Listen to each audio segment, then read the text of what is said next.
Last time on Improv Tabletop, we created characters for our new campaign. We have here with us Safari Smith, the father of Maud the orphan, who was definitely, absolutely raised by badgers, no question about it, and also their cousin/nephew, Ripper Cedar, who is 19 years old, very nearly 20, and is just finally hitting puberty.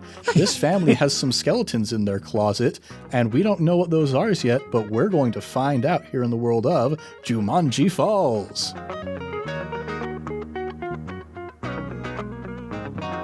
What's shaking, everybody? You're listening to Improv Tabletop, the Fate RPG actual play where we make up everything on the spot. I'm Ned Wilcock, your host and GM, and today I'm joined by... Caleb Anderton, father of at least one wild child. Heather, I know everything in the wild. And Thomas, still ready to rip things. And rip things we shall, I am sure. Let's just get right into this situation here. Let's start at the Smith household. Let's, let's start by setting up some situational aspects for the Smith household. I imagine we're going to be spending a lot of time in this home, perhaps. So we're going to give each of our players an opportunity to describe a little bit about what this place is like. Maud, I know that you mostly spend your time in the backyard, and Ripper, I'm sure you've been there maybe like a couple times. You are a cousin after all. Yeah. So we're going to create some situational aspects. These are very similar to the aspects that our characters have. We can use them to our benefit throughout the course of the game, but they are aspects for just the location itself. So we're going to go around the table and each person is going to say what they see, and then we're going to roll unmodified against a difficulty of 0 to see how advantageous or disadvantageous these things are for our heroes. Let's go ahead and start with the master of the house, Safari Smith. Yes. Yeah, what is one of your favorite things about your home, or one of the things about your home that really annoys you? One of my favorite things about my home is my favorite trophy, which is a full giant rhinoceros that has been stuffed. It's in our front entryway, and it is completely coated in silver. All right. I can only imagine. Is it standing just like right in front of the doorway, and then people have to like walk around it to get into the house? Yes, it's very awkward, and that's the way I like it. Kind of like that center table when they have the like in those like grand ballroom like entryways where they have like the center table. Yeah, exactly. And I bet there's like staircases going. It's got like this big circular atrium kind of area with a staircase curving up each side to the balcony. Yes. All right, so let's have you go ahead and roll. Let's call this aspect the guard dog, quote unquote. Oh, that's a -1. You didn't even poach it, did you? It was strictly bought. That might be a dirty secret. So this aspect is still created, but it is going to have a free invoke on it for people who might be trying to work against you folks. Now let's go to the other person who ostensibly lives in this home, Maud the orphan. All right, so that is like this big grand house, and then they have a long, beautiful yard with gardens and, I don't know, like a small golf course type thing. But back behind that are the trees that have grown wild and are unkept, and it's a few acres of it.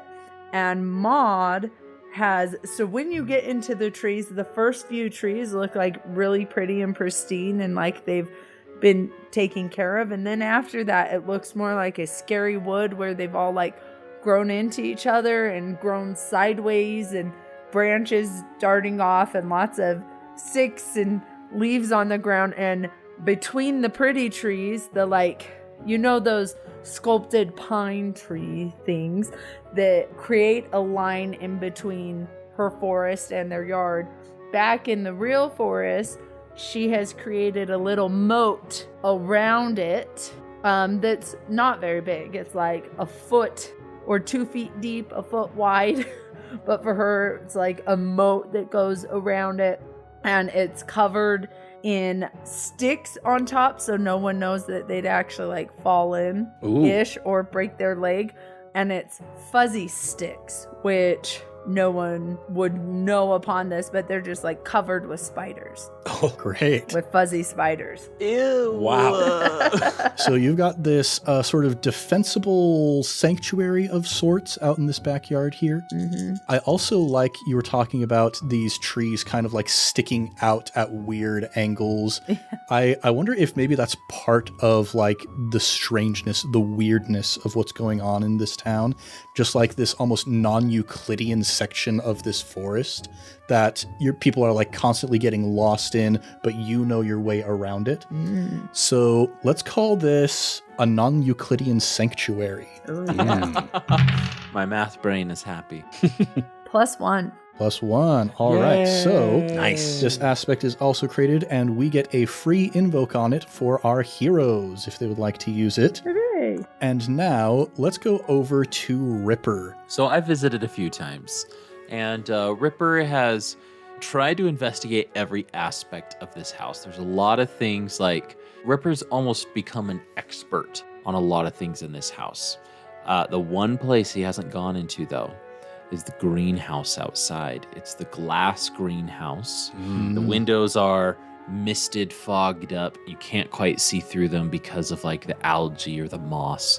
But he could swear that sometimes when he looks into it, there are like creatures walking in the greenhouse. But whenever he opens the door, well, he can't see very far because obviously the fog, but it just looks too dangerous. It looks too much for him to go investigate. And so he has labeled it Safari Greenhouse. One day he will go there. One day he will go in there. Let's call this one a cultivation of shadows. Ooh, I like that. Now let's have you go ahead and roll for that one. Rolling with my dice. Is anyone else getting like Fablehaven vibes or Spiderwick Chronicle vibes? Yeah, a little bit. Oh, that is a +1. Nice. All right, so we get a free invoke on that for our heroes. So we're starting to get an idea of what this place is like. Very, very fancy. Like there are a number of facades almost. Like there is the front of the house itself, very fancy looking. And you even got this line of like well-manicured trees that hides this tangled forest behind them. It's just like facades behind facades behind facades. A lot of stuff being hidden here.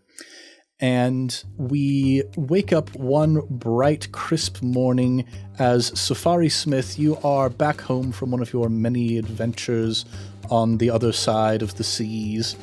And what does a nice, just sort of standard average morning look like for Safari Smith? Oh, yes. Well, I wake up and I get my morning paper, and it's not a paper from this town because that would be terrible. It's a paper from my favorite town in Africa, which is really just a telegram, a small telegram. So that's my morning paper. And he puts on his slippers, puts on his velvet bathrobe that's lined with leopard fur. Like, not just like leopard print, but real skinned leopard fur. Ooh. Goes downstairs, he has a steaming hot pot of coffee, and just looks out and surveys with his beady little eyes, looking out into his backyard, looking and imagining all the beasts that may be out there, and knowing there is one out there that may require some hunting someday. Yeah, as you're peering around, you can see there is the bocce ball field, there's the miniature golf course, there are the tennis pitches and everything out there. And for a moment, your eyes pass over the greenhouse. Do you think Safari Smith has been into the greenhouse? Does he know anything about the greenhouse that everybody else doesn't? Safari Smith doesn't even know about the greenhouse. That was a project that he started and then kind of abandoned halfway through. So there are a lot of things that have been left untouched in the greenhouse for years. He's not even sure where to start there. And that's maybe a project that he should pick up on during this time when he's home. Yeah, let's go ahead and have you roll to overcome with clever real quick, just while your eyes are kind of scanning around. While he's rolling there, I just love the Victorian English feel, like almost like there's a cricket field in the backyard, like the grass is perfectly leveled and manicured with all these like small activities that could be done. Yeah, clever is my peak approach, so that is a +6. Oh, boy, holy cow. Yeah, you're looking around and you're almost like predator vision is turning on. You're picking up on all sorts of little things. You can see your two landscapers, Reginald and Beginald, are out there. You don't allow them to use lawnmowers. They're out there with shears on their hands and knees. Absolutely. They've got rulers that they're sticking into the ground to make sure that every single blade of grass is exactly the same length. The noise may spook the beasts. Yes, exactly.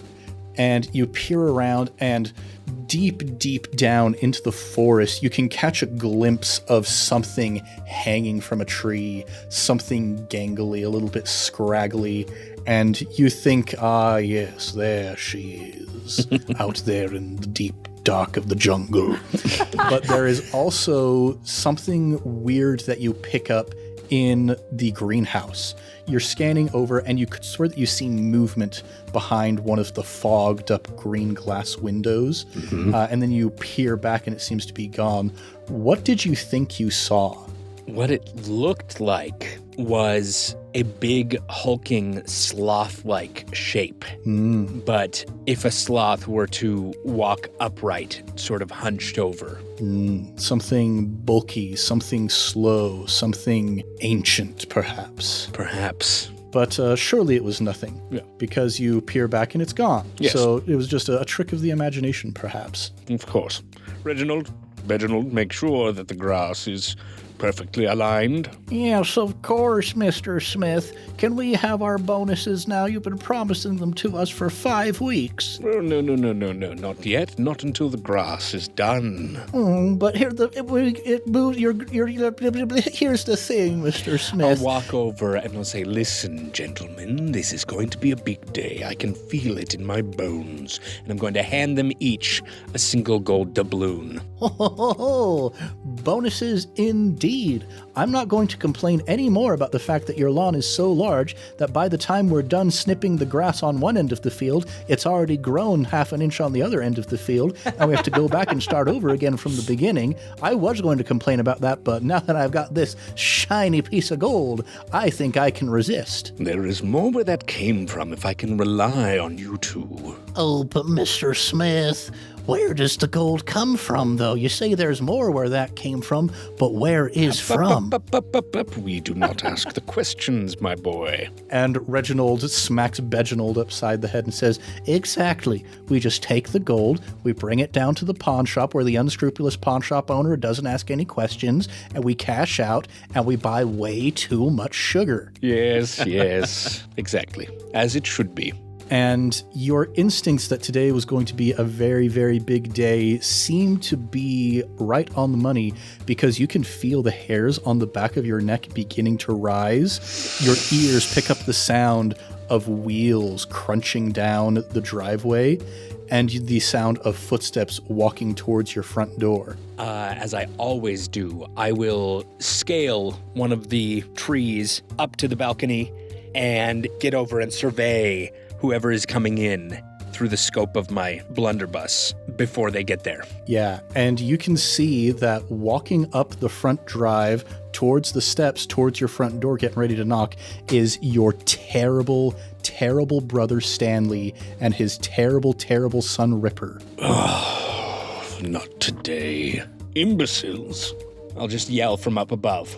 Stanley, that's quite far enough. And he pauses with his hand raised to knock on the door and turns up and says, "Hey there, Safari, wink, wink, nudge, nudge. How's it going this fine morning?" That's quite enough, Stan. You may back up, please. 3 steps. Hey, come on now. Did you forget? I'm sure you must not have forgotten our plans for today. Plans? Yeah, Stan, I haven't been home in 17 months. exactly. You tell me we've made plans? Well, when you got home, your wife was gone, wasn't she? That's because she went off on a trip with my wife, and while the girls are away, the boys will play.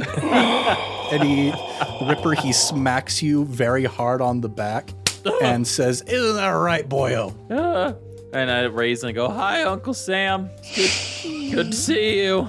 Ripper. And I've got my characteristic high waters, like they're halfway between my knee and like my actual like shoes. And my shoes are just slightly too large because I feel like my feet haven't grown all the way in. So to save money, I'm buying the size up because I'm going to grow into them, right? So they're a little flip-floppy there.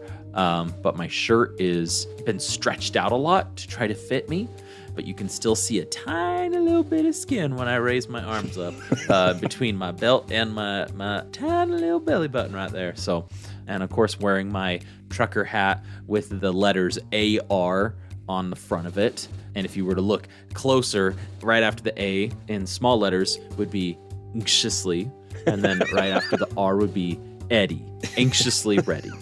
Ripper, my boy, surely you are not here to indulge in the shenanigans your father has planned. Oh, well, I'm here, Uncle Sam, to be a part of the family legacy and to take advantage because I'm ready to start. Like, I don't know if you notice, I've grown like a foot since the last time I saw you just a few months ago, and this is my time, and I'm ready to move forward. Don't take another step. I will be down shortly. And I slide down one of the marble pillars on the inside of the house to open the front door. And my foot is still mid-air, not taking another step, but ready. Yeah, and you can see as soon as the doors open, there is that ridiculous, imposing, gaudy, silver-plated rhino, like reared up as if it's getting ready to charge at you with the horn pointed down. It's been a while, I'd imagine, since you've seen the inside of your uncle's palatial estate. Absolutely. It's been those few months, and I didn't even get to see a lot of it. I've just all of the documentation I have about this house, of me being a quote-unquote expert, has been pieced together over my entire life, because every time I go, I'm only allowed to see like 3 rooms. And so every time, I just make sure it's a new 3 rooms every single time. But yeah, the rhino, especially with my foot growth spurt in the past 3 months, its horn is pointing at a different location, which it's a shock. This whole house, and then I realized this whole house is going to be a totally different experience because I'm seeing it through literally new eyes. Quickly, come inside. We don't want the neighbors to see. Yeah, you bustle your way on in. Everything is a foot shorter than you remember it being. Mm-hmm. And Stan, he steps in and he gives you, Safari, a big old smack on the back now and says, "Now listen here, brother. So here's my current problem. I decided that for breakfast I was going to try some of that fancy highfalutin British stuff you do, the beans on toast, whatever. I ate way too many beans. I need to head to the John real quick. Could you watch Ripper for me?" Oh, goodness, yes. Daddy doesn't have... I don't need to be watched. I'm 19 years old. Oh, that's right. Here, go ahead and let Ripper watch you while I'm off doing my business. Yes, first door on the left, please. Use the red bathroom, not the green one. The green one is the nice one. Okay. He heads through the first door on the left and peers out at you and gives you a thumbs up as he slowly closes the door behind him. Oh, I just speak into my watch. It's got a little walkie-talkie to servants, and I say, "Remind me to change all the wallpaper in the red bathroom, please." Gross. Yeah, you have now the entire house to yourselves. Ripper and Safari, how many conversations do you think you've had with each other before this point? I'd probably say like maybe 5, maybe 6 my entire life, which is why the first thing I say to Uncle Sam here in the awkward silence is, is Maud still out back? I believe so. It has been a while. I believe I sighted her this morning as I was perusing the garden. So she still doesn't like sleep indoors or anything? Heavens no. And if she did, I wouldn't allow her. Oh. Another awkward silence as I go slowly pick up my luggage and I go, "Well, I think I'll just go say hi then." And yes, that would be good. You go to the backyard. I don't want to see you again for at least 2 hours. Okie doke, oakley dokley. And I rush to the backyard as soon as I'm out of sight. All right. And Safari, Once he's out of the way, a curtain pulls itself to its side from the other side of the foyer, and one of your servants steps out, and he says, "Oh, Master Smith, must we really watch over these terrible brutes for the next 17 days? 17 days! This is what you agreed to, though I believe you were a little bit preoccupied when you agreed to the arrangements. You were, after all, in the process of hunting boars at the moment, at the exact time." Yes, that is always how my wife gets me to agree to things. She springs them on the most inopportune times. Yes, well, I suppose there's nothing for it. What was your name again? Reginald, sir. Reginald, thank you. Reginald, there's nothing for it. We must endure and find some use for these people. and you notice he's been polishing a heavy golden candlestick this entire time, and he says, "I could employ a certain set of skills that I have, should you be interested, sir." Give me a few days, and I may take you up on that offer. And he swings the candlestick around, gives it a couple test swipes through the air, and says, "I will keep my ears peeled." But for now, I don't want any more involvement with the local authorities. We should keep things above the table. Oh. We'll have them here. We will find something for them to do that may be of use to us, and then they will leave, and we won't see them for a year. Who knows? Oh, the skeletons in the closet are getting so lonely, though. and he excuses himself through the curtain that he came in through and disappears. Now, while this has been going on, Maud, you've been out in the back hanging from the boughs of the trees. You caught a glimpse of your father's face while he was speaking with the landscapers, but then he disappeared in quite a hurry. What kind of stuff is Maud up to today? Maud is frantic and she is super tense. When she woke up this morning at 2 a.m., she likes to get up before like any of the creatures stir so that she can help wake them up. She's kind of like their rooster, and so she makes sure she's up early. Mm-hmm. But when she got up, she just felt a difference. Something was wrong. Looking at her beloved trees, there were new branches that were sticking out in ways that other of the branches hadn't. Many of them were pointing down. Some were coming out from the bottom of the trunks.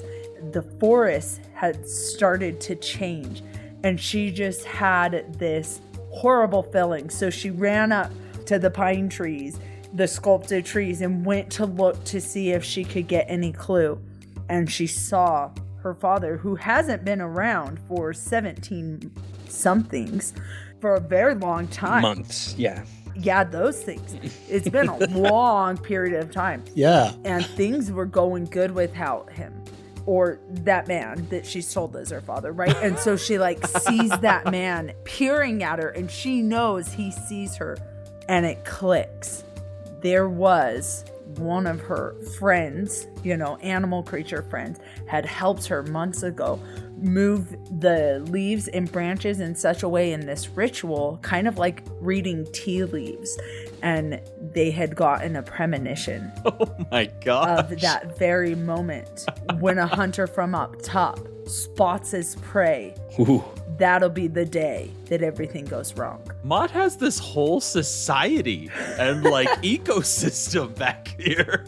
So she is frantically preparing the woods and trying to get ready for whatever horror is coming. She is making sure the spider babies are being hatched on her fuzzy branches. She is making sure that her flying badgers are tucked away, and that the other creatures are just staying out of the way. Yeah, you think back to that 17 seconds that your eyes were locked with your father's all the way across the fields. Just this dread, this premonition rising up in your gut. Something's going to happen. Something unusual, something terrible. And then you hear a clattering noise coming from the direction of the house, and you peer through the undergrowth, and you can see a vent on the side of the house, because you've got like all of the fine siding kind of above the ground level. And then there's a section where there's just kind of like some bare concrete in the foundation. There's a vent that pops open, and you see kind of a very scruffy looking man come tumbling out, and he lifts his face, and his facial features are very, very similar to your quote unquote father's. But he finishes rolling out of this vent and turns to Reginald and Beginald and says, "You didn't see anybody here today," and starts just creeping his way over towards the greenhouse. That freaks Maud out because she knows things about the greenhouse. Ooh. She is not okay with this. She is going to prevent it as much as possible. She rarely ever has stepped past those pine trees, except how I'm envisioning it is like we have the pine trees and then maybe like 30 feet and then the greenhouse. The greenhouse isn't right up against the house. Mm-hmm. That's as far as she's ever gone in the backyard is the greenhouse, but it's not often. Yeah. And so she's like getting sharp sticks, getting whatever she can to keep him from getting to the greenhouse. I have a question. Did we establish how old Maud is? We did not. Would you like an answer? If you have one, I'd be curious. I would say she's probably about 18. Okay. Maybe 17 somethings or so. Yeah, just a little younger than Ripper. Okay. Yeah, and as you are watching this strange man crossing his way to the greenhouse, a few of your little woodland friends come rushing up next to you, and one of the baby spiders looks up at you and says, "Maud, what's going on? You're acting weird today." Fuzzy one, it's good to see that you've gotten out of your egg okay. All right, here's the thing. I know I'm acting weird because I'm like feeling a little antsy and tense, and I don't like those bugs. You know they're not allowed in the forest. And I don't know, something's wrong, and I need you to do a connaissance. I think that's what it is. I need you to crawl out there with like 100 brothers and sisters and create webs on that round thing that is on the door that goes inside. Can you do that? To the greenhouse? Yes. Oh, we know things about the greenhouse. Oh, man. Terrible things about the greenhouse. You can't utter them ever. Rule number 1 of the forest, baby spider. Okay, I'll go do some reconnaissance. And the spider puts its first 2 legs into its mouth and does a little whistle, and a bunch of other baby spiders start following it across the lawn towards the greenhouse. And from up in the trees, one of the quote-unquote flying badgers has been overhearing this conversation, played by Thomas. What is one of the things that this flying squirrel knows about the greenhouse? I hear that they got nothing but blood inside. Juicy blood in circular capsules just growing on trees. Why didn't you remind me of this before I spit the baby spiders? Well, all I know is that they're delicious. Oh crap, the baby spiders are never gonna come back when they see all that blood. Oh, Gerard. And one of the snakes, played by Caleb, comes slithering in and shares one of the things it knows about the greenhouse. I sense that there are 7 different types of sycamore trees that all house some sort of animal inside. 7? That's 2 more than the last time you went and checked. Oh, shoot, Jerry. Oh, shoot. I'm afraid so. This is not good. But the thing that Maud knows about the greenhouse is the most troubling of all, and that thing is... Jerry, Gerard, Yeah. do you remember last summer when we were digging around the roots of the old great tree The old great tree. here in the forest, and we found those purple spores? Spores. Do you remember that? The ones that we planted in the greenhouse? I saw things when those spores released their fumes. Yes. Exactly. I'm afraid we shouldn't have planted them, and that today might be the day that they bloom. Wow. Yes. The squirrel takes a big bite of a large raspberry, and red just juice dribbles down my chin. Yes. Is that the blood or fruit? Blood. You haven't been in the greenhouse, have you?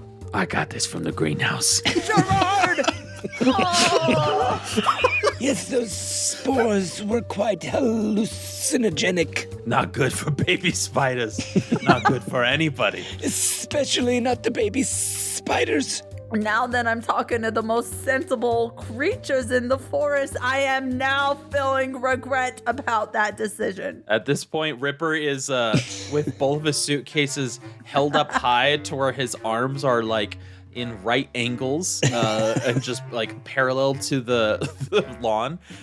He's doing a quick walk, like a fast walk, where his feet are just diggy diggy diggy diggy diggy diggy diggy, and without like breaking stride, walking towards the forest, calling out, going, Maud, Maud, Maud, Maud, Maud, Maud. And Maud, you can see as this gangly creature starts moving its way towards you, you see the man that was creeping towards the greenhouse does like a duck and roll, and he like pins himself up against the wall of the greenhouse, trying to stay to the shadows as he's inching his way towards the door, where you can see the baby spiders are building their web around the doorknob like you instructed. Should I go bite the stupid one, Maud? Which one's the stupid one? The one who's hiding in the shadows. Yes, absolutely great idea.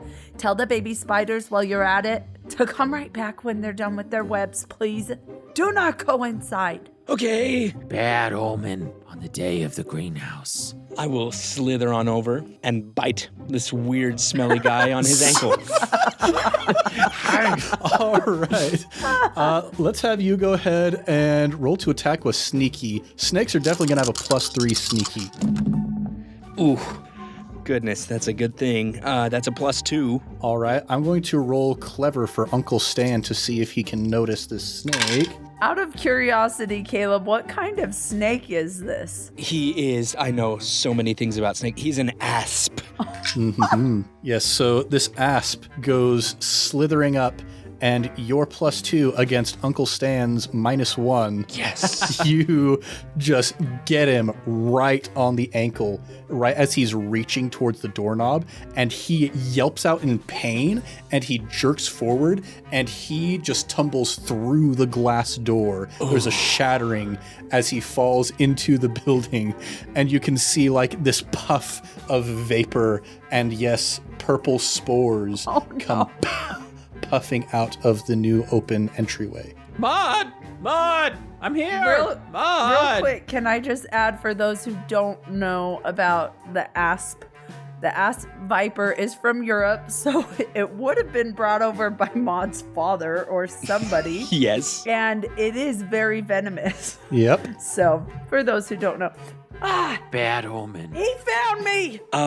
Hearing the shatter in his backyard, Safari Smith comes bursting out of the back door. What the devil was that? And is just eyeing everything through his scope of his blunderbuss. Sights train on Ripper. I just I don't hear him because I'm yelling so loud for Maud. Just as I go through the hedge without stopping, I just go straight through the hedge right into the wilderness, the forest, to find Maud, to share with her life. Blast. And Ripper just goes right to where Maud is, but with her quick reflexes, she like jumps up into the tree monkey-like. So she's like above where he would come in and just, or where she thinks he would be. Because it's been 3 months since he's been to the house, and she's seen him, and he's grown a foot in 3 months, and so she jumps up to where she thinks it won't hit, but his forehead just hits the branch that she's on. Bam! And she goes tumbling off it, and she swipes at his leg so he falls prone next to her. She goes, Terror! What are you doing here? I told you the last time you are not careful enough to be in my habitat. Mod, as I prone start opening my suitcases. I don't know if you've noticed, but a lot of gone through a lot of changes this past 3 months, and these changes, as I finally am able to do everything on my list. As I'm getting everything out of my suitcase, I'm getting my pants, I'm getting my shirt, and then I'm getting out some like snacks, like some fruit gushers and melted M&Ms, some Pop-Tarts, and then finally at the bottom, where it was most safe in the suitcase, I pull out my list, which is this. It's one of those like diaries where you can write from either end, you know, like one way and then that's half of a diary, and then the other half you write from the other way. And I go, here's my list of things that I'm gonna do now that I've hit puberty, now that I'm ready for life and adulthood. I'm glad you brought this, Terror, and she's gonna take it. Oh, and no, Ripper does not let her take it. Well, she's gonna like hold on to it with him then. And I pull her real close. And the first thing on my list, Maud, as I turn it around, and it just says Secrets of Safari Manor, is explore this dang mansion and figure out all of its secrets. Okay, here's the thing. I think that's a great idea. I'm not sure what that says, but I assume it says what you just said. And here's the thing. I don't know if you noticed because you're such a loud buffoon, but there was a loud crash. I don't know how you didn't hear that and like turn around and not come into my forest, be a sensible person. But anyways, the first thing you can explore is over there. Go see what that is.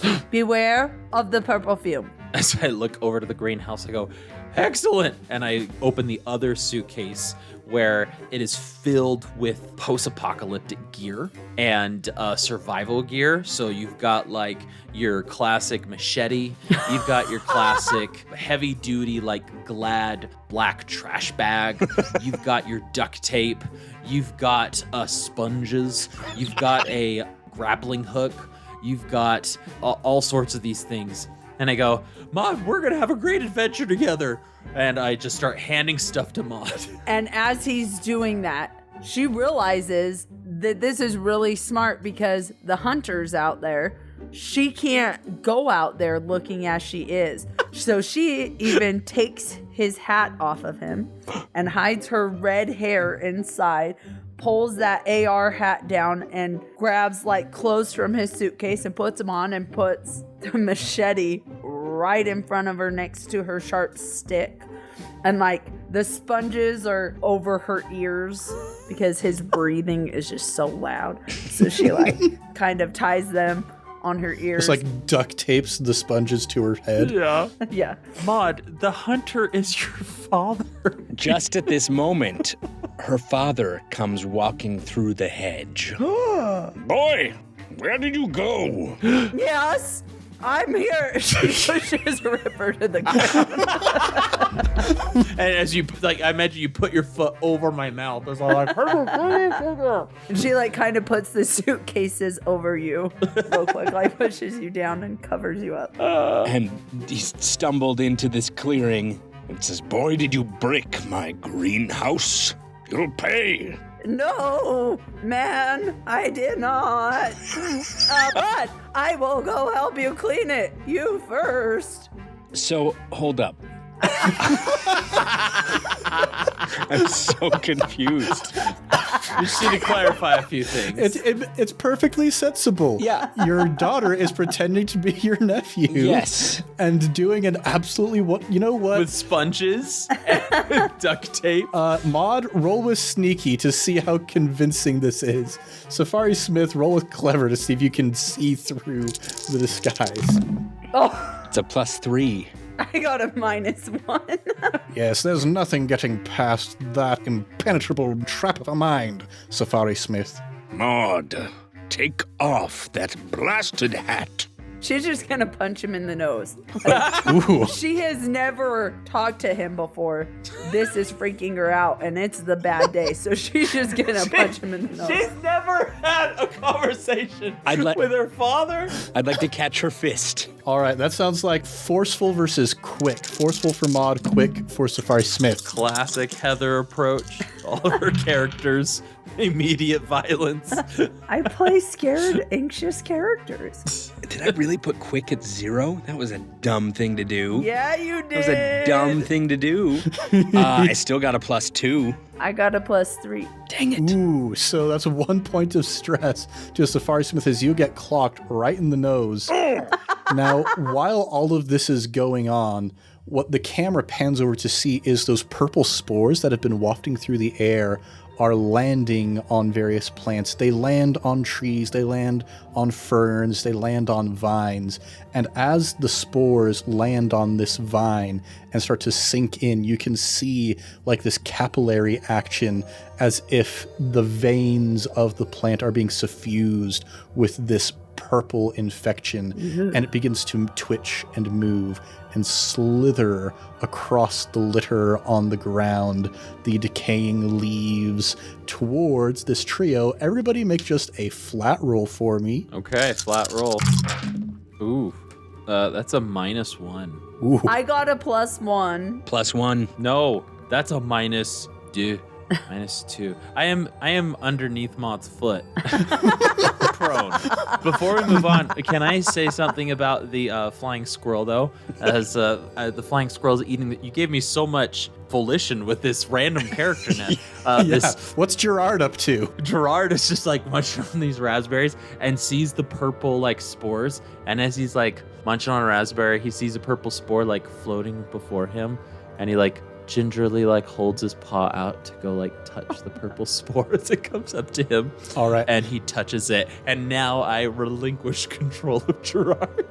Yeah, he reaches out. There's like a low, like violin that turns into a screech, and then the camera cuts away to Ripper screaming as this vine wraps around his leg and starts pulling him.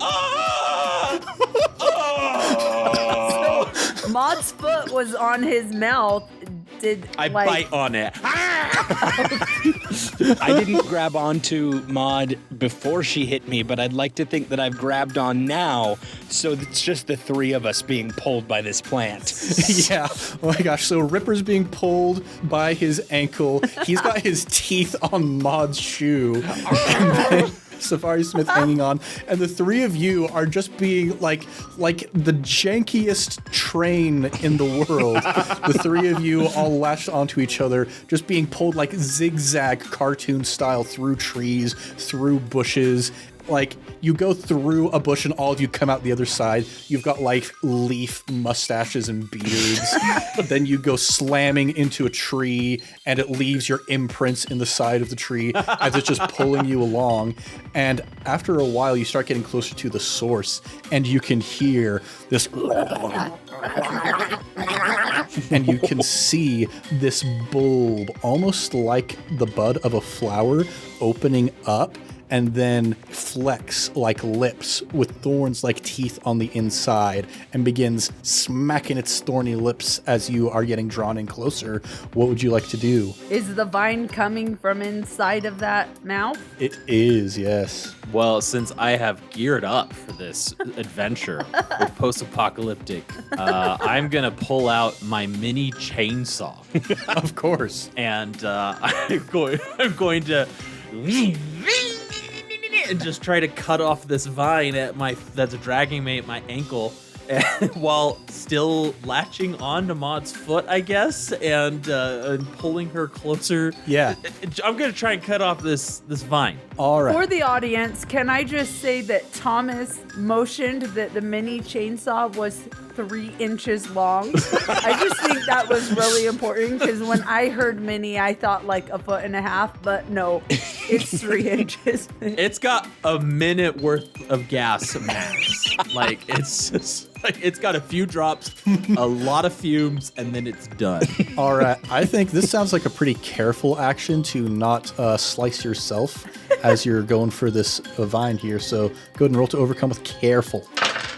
Ooh, not great. I'm going. That's a 0. I'm going to use a fate point to pull on my anxiously ready, my high concept here, to re-roll, please. Yeah, or you can just add a +2 is also an option. I will re-roll because that was a horrible roll. Ooh, risk it for the biscuit. Risking it. All the biscuits. That was even worse. No. That's a -1. -1. You've still got some fate points left. I'm gonna have to. Oh, and we've also got, don't forget, a non-Euclidean sanctuary and a cultivation of shadows we have free invokes on. Ooh, this is the, I'm gonna have to do the cultivation of shadows here that I'm gonna call upon since this is the greenhouse, right? Yeah, we're starting to realize what terrors lurk within the greenhouse. Whatever is in the greenhouse is causing this thing that's happening right now. All right, rolling again. That's better. That's a 1. A 1. Okay. We're finally into the positive range here. So you reach out with your 3-inch long chainsaw and you start hacking away while trying to maintain your grip on your cousin. And you're getting pulled closer and closer. It's like chomping down, and it's like slurping in on the vine, almost like it's a piece of spaghetti. Oh my gosh. Just pulling you in. I forgot this is in actual Jumanji, and it terrified me as well. Yeah. Exactly. Trauma! And so it's slurping you in, and you're getting closer and closer, and you can feel your foot bump up against the lips of this thing, and you're like, Maud is going to kick at her cousin and kind of swat at her father, who's like gripping onto her shirt, and say, "Let go!" And as she is, she's gonna jump up and grab her sharp stick and the machete and just jump over Ripper and start slicing. all right, that sounds pretty forceful to me. Roll to attack with forceful. I am going to use my stunt, Ooh. the sharpest stick there ever was. Yes. And use a fate point to use that. So I'm re-rolling. You know what? Since you're using your stunt, I'll say that we don't even need to worry about a reroll. What does it look like as you dispatch this plant that is about to devour your cousin? So I'm actually going to take the machete and not use it how you would think you would use a machete, but I'm going to use it more as like a pick to go through a part of the vine down into the ground to hold it still. And then I'm going to take the sharpest stick and put it right next to the hole I made and push it upwards towards the plant to like sever this long line in the middle of it, because I want to do as much pain as possible. I understand plants. Yeah. If I just cut it off, it's not going to do anything. So I'm like ripping it in two, and then I'm going to take the sharp stick and go where that top jaw is, I guess, of the bud, and ram it up the top. Yeah. Like through the roof of the mouth. Oh boy. Yeah, it starts spasming and flailing, and then, Ripper, you feel the vine go slack around your leg and let you go. And the three of you are just kind of sitting here panting like, what the heck is going on? And you hear from the entrance to the greenhouse that is not far from you now, like it pulled you all the way to the entrance to the greenhouse, and you can hear coming from inside this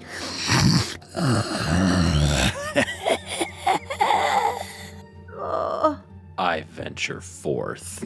Wow. I am anxiously ready as I turn my trucker hat, get it secure. Well, I'll throw his hat back on him because I had taken it. As I catch it nimbly from the air and I square it up and I venture forth into the fog billowing out of the greenhouse. Not to be outdone, my hunter's eyes start gleaming, and I ready my blunderbuss. And I give Maud a look, and I say, "Are you coming, brat?" And I'll step through the fog. Do you even know what a rat looks like? I said, "Brat! Brat!" And she's just gonna like stalk in all awkwardly, not near him, but going in as well. You're gonna do an awkward moonwalk into the Obviously, like Vector from Minions. And as our unlikely familial trio of heroes ventures forth into the shadows, into the cultivation of shadows here within the greenhouse, I think that is where we're going to pick up next time. All right. Ooh, boy, I'm excited to find out what's in this greenhouse. Oh my Yeah. gosh. What happened to Stanley? He's gone. And Gerard. Ooh, who knows, who knows? And the baby spiders. the baby spiders. And the snake. We don't know what happened to the snake, Jerry. Oh, no. Yeah. And that hunching sloth-like figure that you saw earlier, we're going to have a lot of things to figure out, but that's going to have to wait until another time. In the meantime, though, thanks everybody for listening to Improv Tabletop. We'll be back next time with more adventures in the world of Jumanji Falls. If you want more, go ahead and subscribe, maybe even give us a review. We would be as happy as a flying squirrel with a big old juicy raspberry if you'd go ahead and give us a review on the podcatcher of your choice. We're also all over social media at Improv Tabletop. We may or may not be active on those accounts. Why don't you send us an email at improvtabletop@gmail.com? Maybe you would like to reach out to Caleb and compliment him on his wonderful accent work. Don't be afraid to reach out. Now it's time to shout out our next batch of Sticker Club patrons. And this week we're shouting out Adrian Garneau, Christine Lines, and Colin Greenwood. Hey. Yes, these three are also among sort of like the elder council of critters here in the non-Euclidean forest behind the Smith estate. The three wisest members who warned Maud against going to that greenhouse. They saw the warnings in the leaves, and yet still Maud wended on her way. And now what's going to happen? These young whippersnappers always getting into trouble. Well, we will have more Sticker Club patrons to shout out next week, and if you, dear listener, want to join their ranks, consider joining our Patreon at patreon.com/improvtabletop, where you can also get things like Discord access, biennial sticker packs, and more, such as our current ongoing patron-exclusive campaign, Miceborn, the Mouse Ritter Chronicles. Yeah. Yep. America. Crazy stuff is happening with House American in the Mouse Ritter Chronicles. It is. There's a big misunderstanding about what guns are. If you want to know what we mean by that, then go check out the Mouse Ritter Chronicles. All of our bonus content is available at our lowest tier, and we think it's pretty fun. You might enjoy it. I would recommend going to check it out at patreon.com/improvtabletop. Now, let's do a round of plugs. Caleb, would you take that this time around? Yeah. Guys, thank you so much for listening to us here. We have a sister podcast, if you didn't know. It's called I Cast Fireball. I think it's a pretty cool name. Others in this group might disagree, but it's a D&D 5e podcast. They're doing some pretty cool stuff over there. If you want that sort of vibe for your tabletop listening experience, go check them out. If you are into any lit RPG type of books, I just finished being a part of a cast recording for one called The Third Path of Creation. We just finished the second book. And it's kind of a cool video game D&D sort of book. It's a fun read. I voice a bunch of fun little characters in there, and it's a really good time. So if you're looking for something to listen to in addition to podcasts, then head on over to wherever you find audiobooks and look for that one. Interesting. I know that Connor and Christian in the past have plugged a couple lit RPGs on the podcast, and now here we have you voicing in one. That's pretty cool. Yeah, it's pretty fun. Nice. Yeah, everybody, go check out all of Caleb's audiobook discography that he's been working on. We've got a few of those listed on our plugs section page on our website, improvtabletop.com. All kinds of great stuff out there for you to check out. But yeah, everybody, thanks for joining us here in the world of Jumanji Falls. I'm Ned Wilcock, your host and GM, and I've been joined by Caleb Anderton, blundering with a blunderbuss. Maud, I've got this. And Thomas, puberty's cracking me. much love and stuff, everybody. We'll catch you next time on Improv Tabletop.